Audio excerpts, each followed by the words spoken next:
My name is Cheria, and for a living, I turn workplaces into growth spaces. This podcast is a front row seat into my own personal and professional development as I talk with inspiring people about the growth that takes place at the intersection of work and life. Welcome to Grow There with Cheria.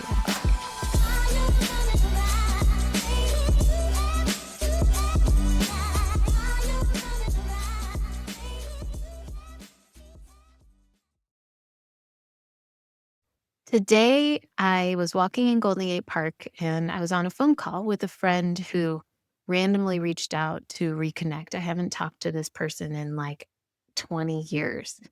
And it was so nice to reconnect. And little did he know, I had something to share with him.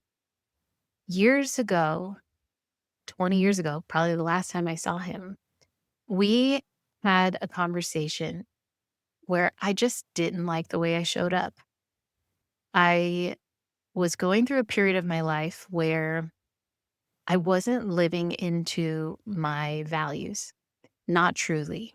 And it's interesting because that doesn't mean I was somehow a bad person or I wasn't like, I don't know, I was doing something wrong, but I wasn't living in a way where I was showing up as my most potent, my highest and best self. I was out of alignment. And something about this conversation that we had and the phase that he was at in life was showing me that. And it wasn't anything he was saying to me, it was my shadow coming up. If you know anything about Carl Jung and the shadow, my shadow was activated. And that conversation has haunted me ever since. Because one, sometimes I worried if I caused harm because I didn't know if maybe he felt judged by my ego reaction in this situation.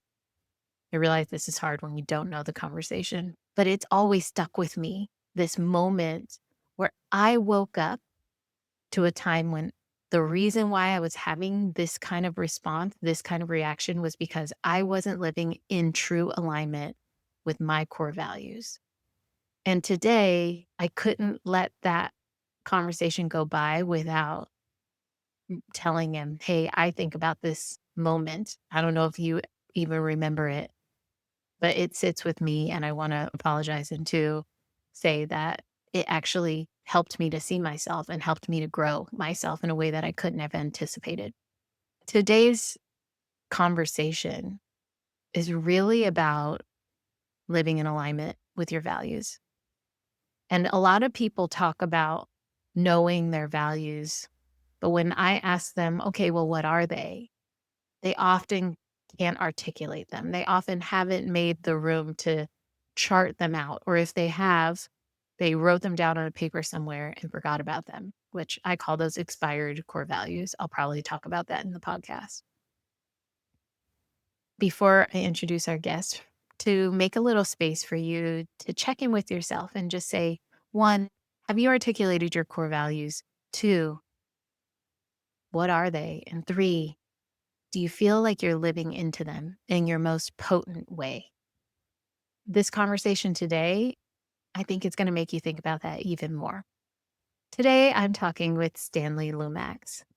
Stanley is an incredible person with like a diversity of life experience, and truly he's a cultural influencer, whether you know who he is or not.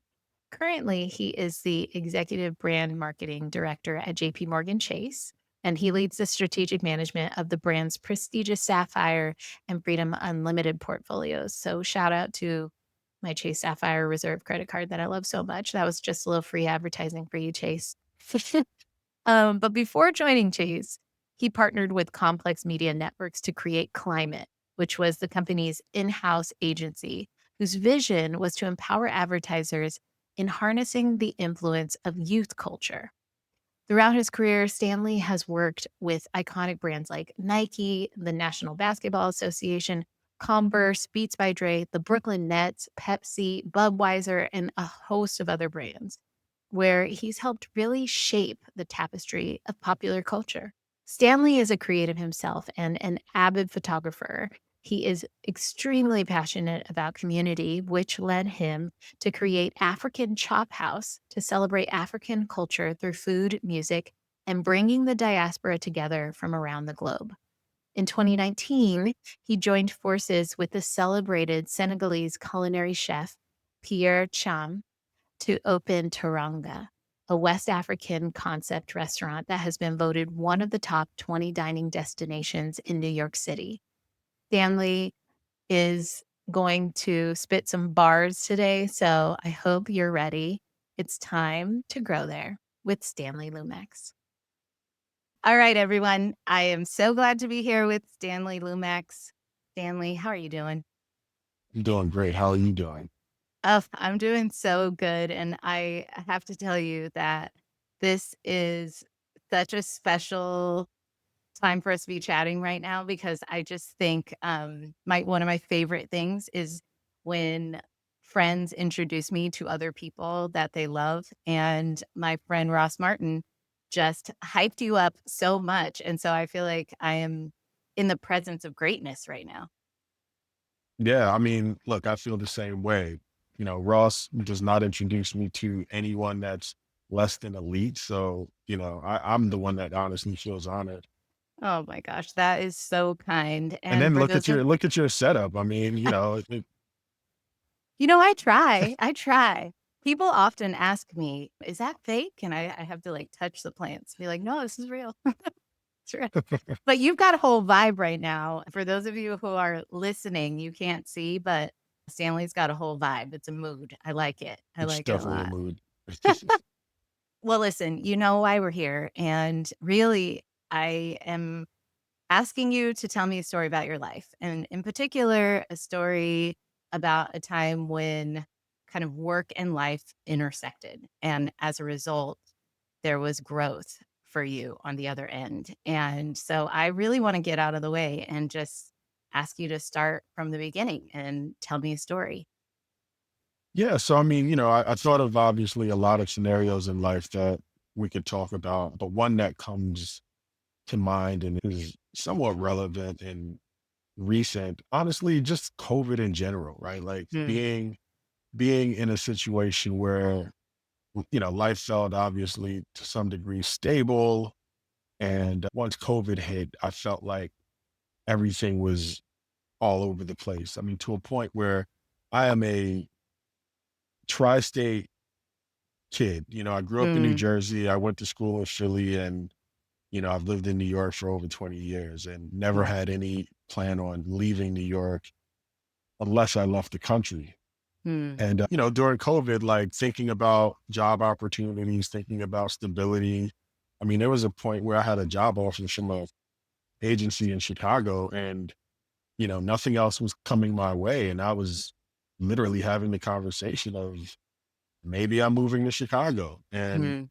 my daughters kind of, you know, slapped me back to reality when they said, "See you when you get back."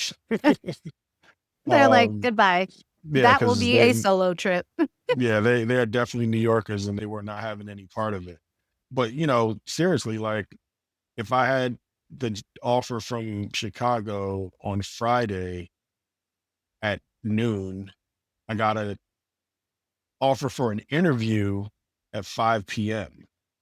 that Mm, same day that literally changed my trajectory from, oh, I'm going to Chicago to, okay, maybe there's something that's going to keep me here. So I ended up going in Complex and started a creative agency there, really great experience, great people.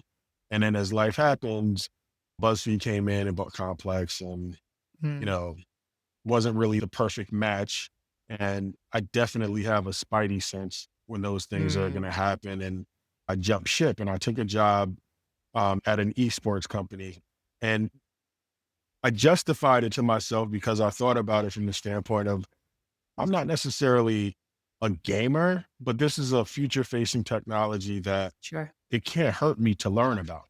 Mhm, Um, little did was I, aware that it was going to be a pivotal moment in my life. And I say that mm, because it was probably the most difficult 6 months that I can can think about in terms of like my whole professional career. Mm, And I think a big part of that was I was just the wrong person for the job. mm, The culture, the industry, the insights, all of those different things that I think make the right person for a job were missing. And, it was one of those things that didn't take me a long time to figure it out, and I think at certain point, I just tried to convince myself that I need to figure out the win here. mm, And surprisingly, the win wasn't going to be what I did at work. It was the lesson that I left there with. Literally after 6 months of borderline depression, where you question yourself, you question your value, you question, like, you definitely have the whole imposter syndrome mhm. thing. And, like for me, taking care of my family is always the priority one. You know what I mean? Sure. So like whenever that is tested, it shakes my whole being. You know what I mean? Mm, Because for me that's such an important thing. And I would obviously have conversations in my head where I'm questioning, okay, like, how is this going to impact my ability to take care of my family? But even beyond that, I call myself a marketer. How is it that I can't figure this out? mm, Um, and it was definitely a trying time for me. But the interesting thing about it was when we decided to part ways, I remember laying in my bed and these three words just kept popping up. And, mm, people that have heard me tell this story know exactly where I'm going with it. But passion, patience, and peace just kept coming through my head. And immediately I understood, and sort of a weight was lifted off my shoulders. I immediately understood that, like, for me to be successful, passion has to play a role.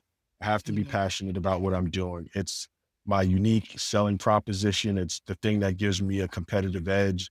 It's the thing that makes me better than others, right? Because I'm someone who likes taking the approach of combining my personal and my professional, right? So for a long time, I was in the basketball field because I had a passion for the game, mm, as someone that had played when I was younger, but just someone that really enjoyed the game in multiple aspects and the culture of the game. So I was always succeeding from that standpoint because I knew there was no one in the room that was more passionate about me than in the game. So as I moved away mm, from that and started doing different things, that passion, even if it wasn't the same sport or the same category, that's something I had to take with me.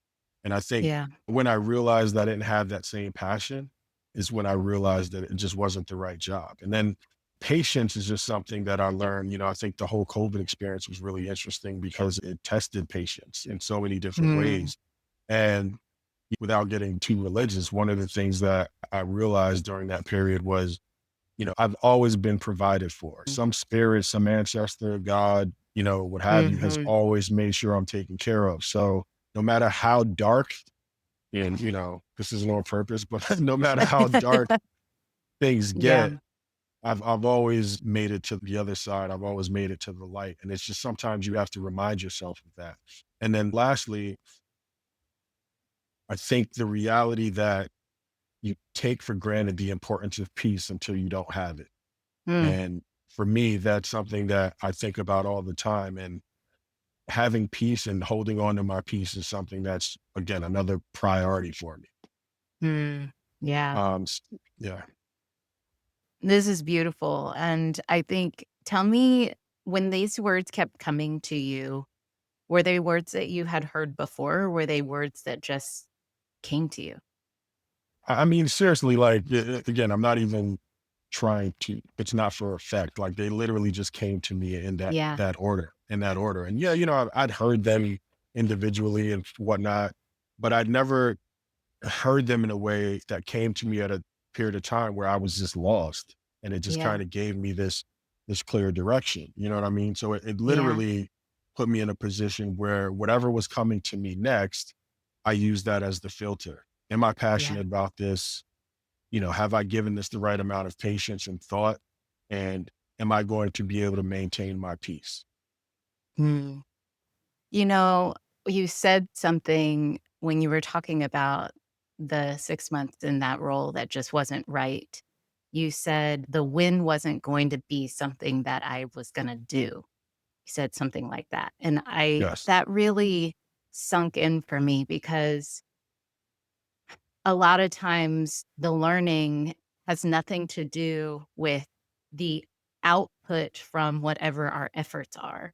Sometimes the learning is something inside, something divine within, something that comes to us, or divine coming in, who knows, that comes to us. And what I'm hearing you say is that 6-month experience actually codified your values. And I find that, my work is in organizational culture transformation.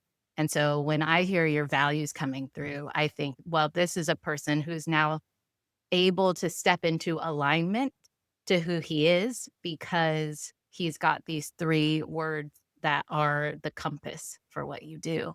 And I'm just so curious, how does that feel for you to have spent kind of 6 months in the trenches to come out on the other side with that, you know?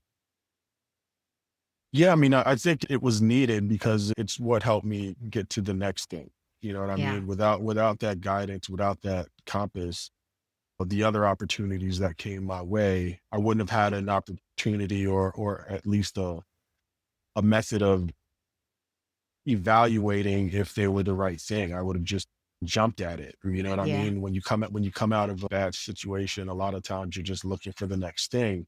But I was able to take time, which I never do or never have the opportunity to do. I remember like right after that, you know, being in London for a week and, being able to just kind of sit down and traveling yeah, to Sweden and really just kind of having the opportunity to enjoy not having the attachment to a work scenario immediately. yeah, And by the time I found the next thing, I had enough time to sort of reset and jump into another big moment and yeah, think about like what I wanted to get out of it. And, yeah. I think like that's kind of been the guiding light so far. I wanna go back to what you were talking about in that period and the imposter syndrome that would pop up for a marketer, like, when you just now are second guessing what you know you're good at, what you know you do well. But that for some reason, this just isn't the right thing. And I think that's going to resonate for a lot of people because there's a lot of folks right now listening who are sitting in roles that just aren't the right fit. And there's a myriad of reasons why that might be the case. But it's also, I think, one of the courageous things to tune your ear to listen to what the purpose of the present might be, you know? And that's what I'm hearing also when you're talking is through this time, some even though it was kind of bringing you to your knees, so to speak, you were listening for something to help you figure out what to do next. And I think a lot of folks don't always trust themselves to listen to that voice, wherever it's coming from, that's telling them, whether it's time to make a move or there's a new value system that's surfacing for you. It's time to listen to that and then measure your life against that. And so there's a part of me right now that's just so encouraged by listening to you because I feel like what you ultimately ended up doing is trusting yourself and trusting your God or trusting the process that the next right thing would come, you know? And I think that's a really beautiful thing. Yeah, for sure. I think you have to learn to trust yourself. You have to learn to trust your gut because it's the one thing that should have your best, interest at heart. You know what I mean? Yeah. Anything else, there's another reason, or there could be another reason for the direction that other people push you in.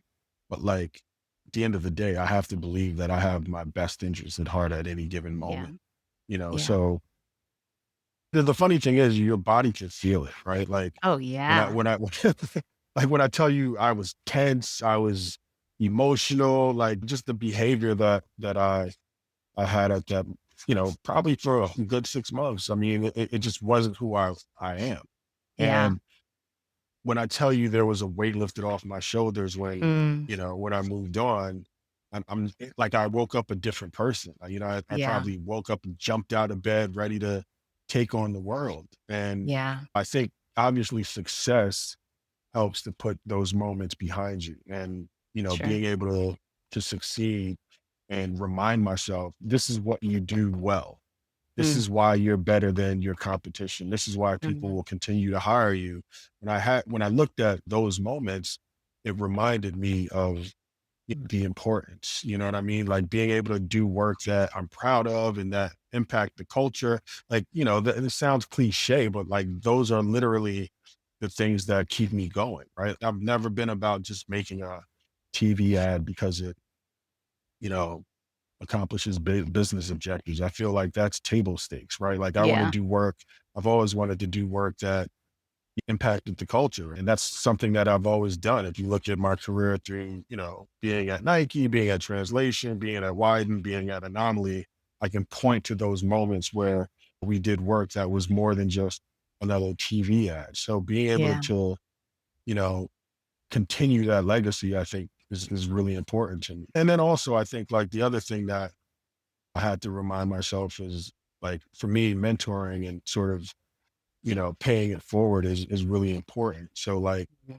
when I think about those coming after me or the ones like, fortunately, I'm at an age where I get a lot of calls and conversation starts with OG. You know what I mean? But like being a quote unquote OG, like, or Mhm. in extreme cases, I got to make sure that I'm holding up. I'm Yeah. being accountable. Like I got to make Yeah. sure I'm holding myself accountable because there's other people that need advice and need examples of people like me. Yeah. Ugh, when you're talking about the weight being lifted, I mean, honestly, I think that is the true value of living in alignment with your values. And a lot of times I talk to people all the time about values. I do a lot of values work. People probably get tired of hearing me talk about it, but it's funny because people will say, "Oh yeah, I know my values." And then when I ask them, "Well, okay, what are they?" They almost can never say them. They're like, "Well, I did an exercise once. I wrote them down. I put them somewhere, and like I'll go find them." I'm like, "Well, if you don't know them, if you're not reciting those things to yourself on the reg, their expired values and coming really into alignment and living into that every day is liberation. Like I said, when you talk about that weight being lifted, and even though, yes, you were finding success and you were finding your next win somewhere else, which is great, but also you were doing that with an internal sense of integrity. And that's freedom, that's really freedom. I'm And then curious. I Yeah, think go I ahead. think well, one thing I was just gonna add is like knowing your values, but also I think people need to get into the habit of creating their own personal mission statement. You know what I mean? Amen. Because Yeah. we do it for the brands we work for, but like to your point, like if you ask the average person what their mission statement is, they have no idea. So for me, Mm. I created one which was just this idea of doing what others won't to tell stories that push the culture forward.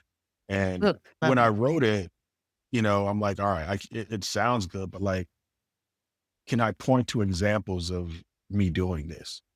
And Mm. when I was able to find more than one example of me doing this consistently, I'm like, nah, that's my mission. And it's something I stand on. Anyone that Mm. knows me knows the importance of storytelling to me. And like I own this concept of culture, right? Some people say, oh, Mm. culture, it's overused, it's saturated, everyone uses that word. What does it mean? And for me, it's a very you know thing. And Yeah. it's something I'm not going to let go of it. You know what I mean? Because to me, I understand what it means to me and to those that matter into my community. And my goal is to continue to tell stories that push that culture forward. Yeah. I love that. Well, talk to me then about how I'm going to say passion, patience, and peace has now like shifted what you're doing now. Tell me a little bit about that. Like I said, I had an opportunity to join JP Morgan Chase. And again, even just doing that was, what? A bank? You know what I mean? Sure. Finance? Like that definitely wasn't what I had in mind. Yeah. So again, it made me think about it from the standpoint of passion. Like I'm definitely not passionate about finance. Like I Mhm. literally hate math. Um, and then, patience in terms of, okay, is this the right opportunity? Is there another opportunity coming? Um, and then peace, and the blessing of having people that see you in ways that you may not see yourself is something that has to be accounted for, because our chief brand officer reached out to me and she said, look, and she was so honest. She was like, look, if this was a traditional finance job, you would be the last person I'd be calling. You know what I mean? But but there's an opportunity to do something bigger and greater here. And, Yeah. you know, that's where I see you making a difference. And I trusted her and I Mm. still trust her. And again, like when I think about like sort of my first swing at bat, we created a series of commercials, and the one that stood out was one that, again, going back to sort of all my principles and my morals and storytelling for the culture, we created a commercial around an African chef named Eros, and we told the story about an African dish, a West African dish. And immediately, I felt like, yes, this is what I was brought here to do, right? Continue to Yeah. tell my story, continue to do something that was a game changer and meant something to me, but more than just me, meant something to my community. You know how it is. Mhm. Like everyone's on LinkedIn looking to see what you're doing, Mhm. and everyone's like, "Dan works at Chase." You know what I mean? But the moment they saw that commercial, they were like, Yeah. "Got it, makes Yeah. sense." Yeah. And that to me is what it's all about. Is that moment where people are like, "Okay, I get it." Yeah, absolutely. And I just think you do so much in the community. I only know enough to be dangerous, but and all the things that Ross has told me, and then obviously reading your bio, and I've, you know, talked about that in the upfront, but just what you're doing, not just within the culture at JP Morgan, but what you're doing with, gosh, what is the African Chop House? Like that sounds incredible. How you're bringing people together, the restaurant tour that you are, like, in the photography work that you do, there's such a variety. You're a multi-hyphenate. You're not just coming to this life in one lane. You're really bringing everything. So if you wanna talk about any of that, I'd love to hear more. Yeah, I mean, I think all of those are things that help define my passion, right? So community is a huge thing for me. I grew up in a big family, and when I think about how my mother and father created a community, bringing their siblings from West Africa, from Ghana to the US, helping them get on their feet and grow and start their own families. Like that's what I was surrounded by. So that's what I know. Yeah. Um, so as I continue to grow in my career and whatnot here in the US, like I wanted to do the same thing. And that's sort of how African Chophouse was born. Literally, again, my mission for Chophouse was celebrating African culture through food, music, and community, and Mm. realizing that food is, for me, a tool to bring people together, to create, amazing opportunities for individuals to share ideas and so on and so forth. And in a weird way, it's become a theme of my household, so Mm. I started African Chop House, and my wife started a nonprofit called One Love Community Fridge that helps people that are food insecure, Mm. but does it through a lens of respect and dignity, and Mm. making sure that like the idea of me needing a meal isn't something that's looked down upon. You know what I mean? So she's taken all of her skills from fashion and design and just having really good taste and applied that to these community fridges around the community. Wow. And really done it in a way where, again, it's not your local pantry that feels like, oh my God, I hope nobody sees me in line Yeah. waiting Yeah. for my block of cheese. Like, and focusing on the reality that we need healthy food in our Yes. communities. So again, that idea of community, that idea of the power of food, those are constant themes within our household. I love it so much, and I just as you talk, it's just very clear. It's very clear that passion, patience,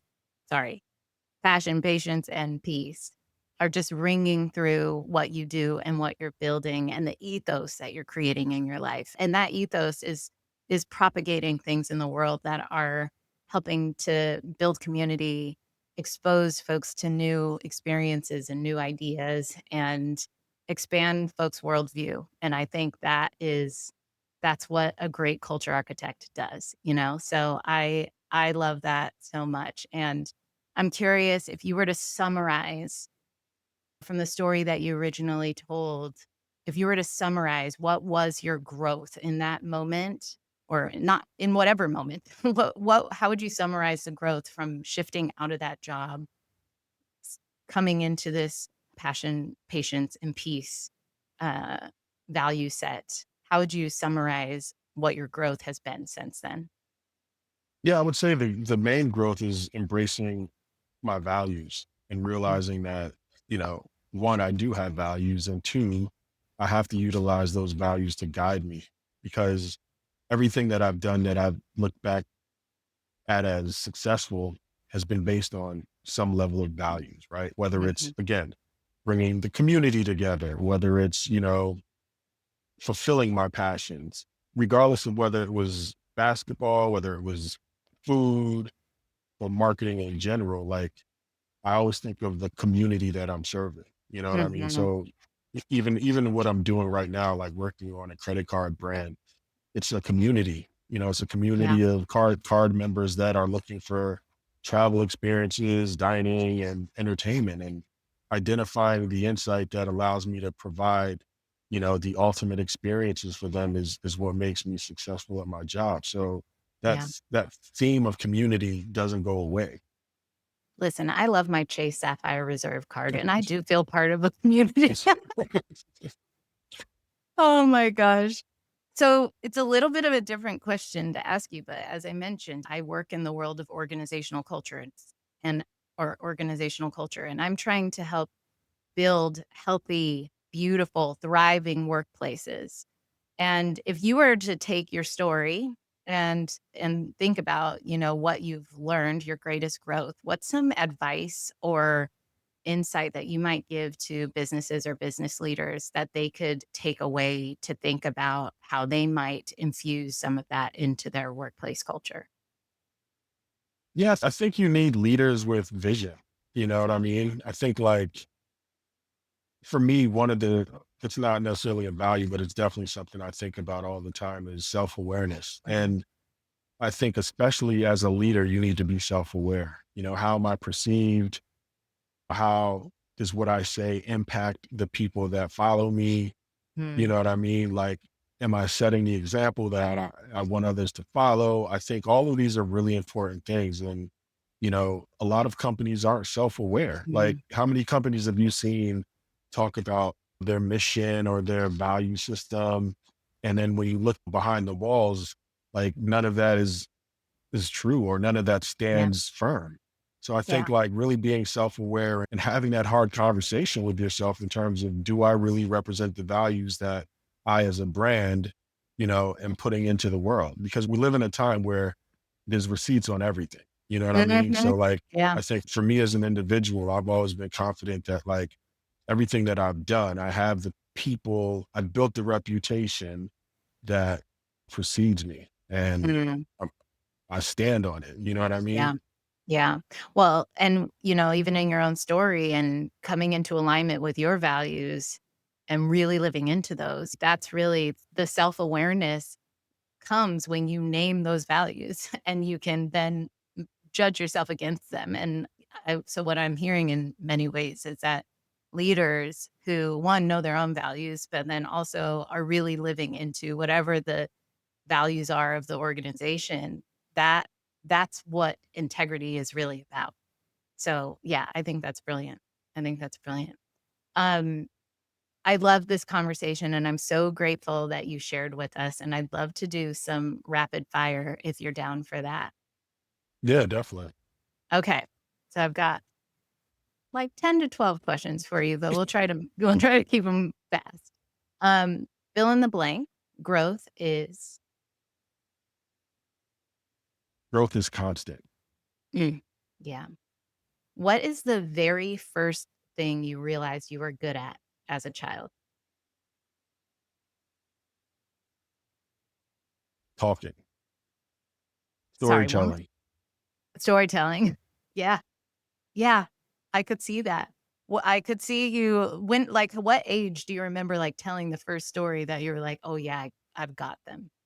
I remember, like, I think it was either kindergarten or first grade, but I remember my dad telling me to write a story, and I wrote a story about a dog named Jack. And I remember reading it to my dad and him, I mean, sure he was lying, but he told me how much he loved the story. But that sticks with me for whatever Yeah. reason. I love that. I love that. What was your very first job? My first like official job, or just kind of like, Whatever you wanna share. um, The most fun one. I'll give you the most sort of different from where I am now. But like I had a bunch of odd jobs as a kid because I just always wanted to have money in my Yeah. pocket. But I had a job walking door to door taking a dog census. Wait, I'm sorry, did you say a dog census? Yeah, so basically going door to door and asking people if they had pets, and if they had pets, um, were they registered? Wow. That is a great first job. I love Yeah. Oh my gosh, that's a good one. Who was the best boss you ever had? Yeah, that's a tough one. I mean, there's a couple. Yeah, that's do I have to really do this? I mean, if you refuse because you've had too many great bosses, I will I've accept that. I've had some really great bosses. I'm gonna give the honor to Gabriel Heredia though. He was my and part of why is because, like, obviously, this was early in my career. We're still Mhm. friends. He's been a mentor, like, literally to I mean, he's family. Like, literally, I hired his niece, you know what I mean? Wow. But, like, Yeah. he gave me a piece of advice that I still pass on to people that work for me to this day. He always Mm. just would ask me, what is your game plan? Like, you got to have a game plan. When you wake up in the morning, send out the game plan to the client so that they know what they should expect today and they're not chasing you for answers. And that's Mm, something that's always really stuck with me. So I give it to Gabe.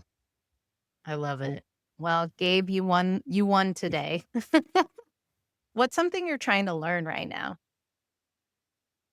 I'm trying to learn how to be more patient. It's an ongoing lesson. Sure. And I think the biggest thing that I'm trying to learn is how to just embrace my greatness. You know what I mean? Mm, For the most part, I'm a very humble, soft spoken, low key, calm, cool guy. mm, But like, I really want to break out and just embrace my greatness, and how that impacts people or how that affects people. So be it.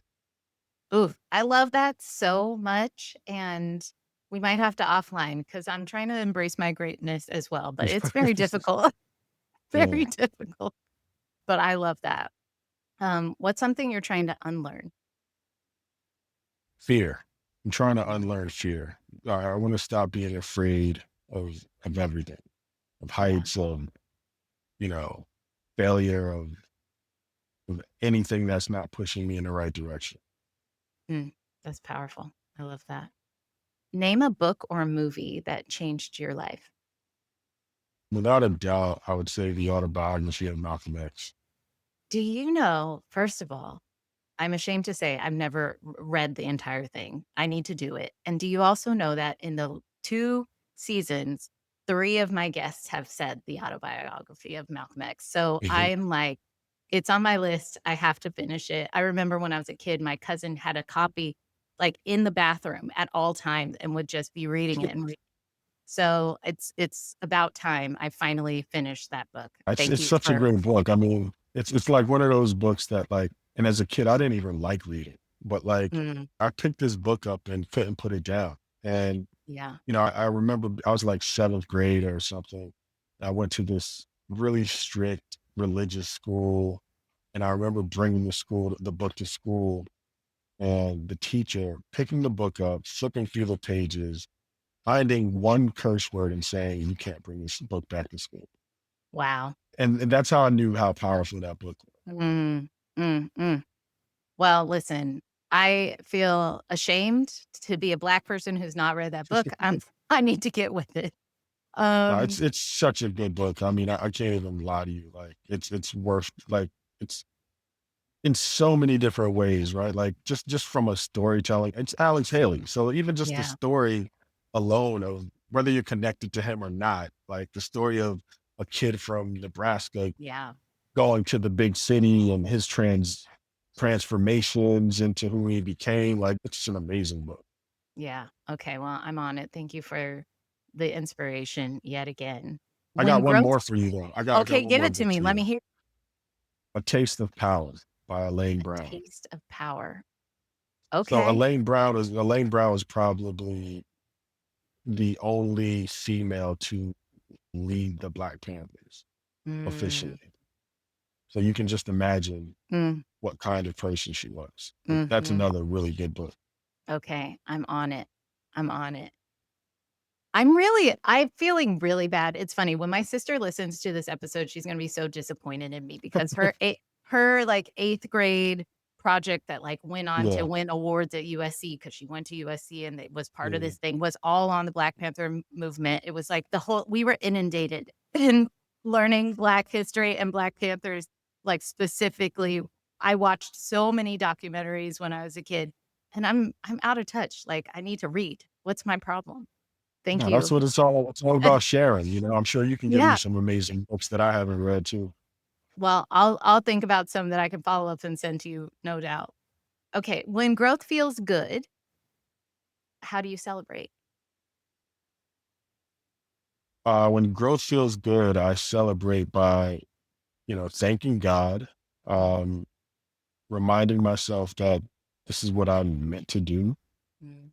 and sharing the growth with my kids and family so that they know that they can grow and be great too. I love that. And when growth feels hard, how do you take care of yourself? I'm again, the process is ongoing. When growth feels hard, I tend to isolate myself Mm, and really just work to figure it out. I I mm. I, I don't sleep. Oh, You know what I mean? yeah. Like I don't eat sometimes, but like I just lock in. Mm, mm. What would your 8th grade not 8th grade, sorry.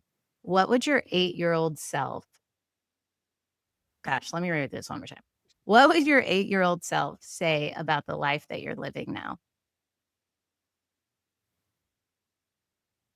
So in eighth grade, I lived in Plainfield, New Jersey. Went to Hubbard Middle School. I don't even think my eighth grade me could fathom the life that I'm living right now. Mm, So yeah. he'd probably say, "Wow." Ye yeah, that's pretty awesome. Last question is, when you grow all the way up and you leave this life, what is it that you'll congratulate yourself on? I'll congratulate myself on building community and showing others how to build authentic community. Mm, I love that. Stanley, it's really a privilege to share space with you and just share this moment to hear your story, and I really appreciate you showing up with authenticity and vulnerability, and I'm really just grateful for you. Thank you so much. Thank you. This was amazing and a great way to end a amazing day. So thank you. Oh, love it.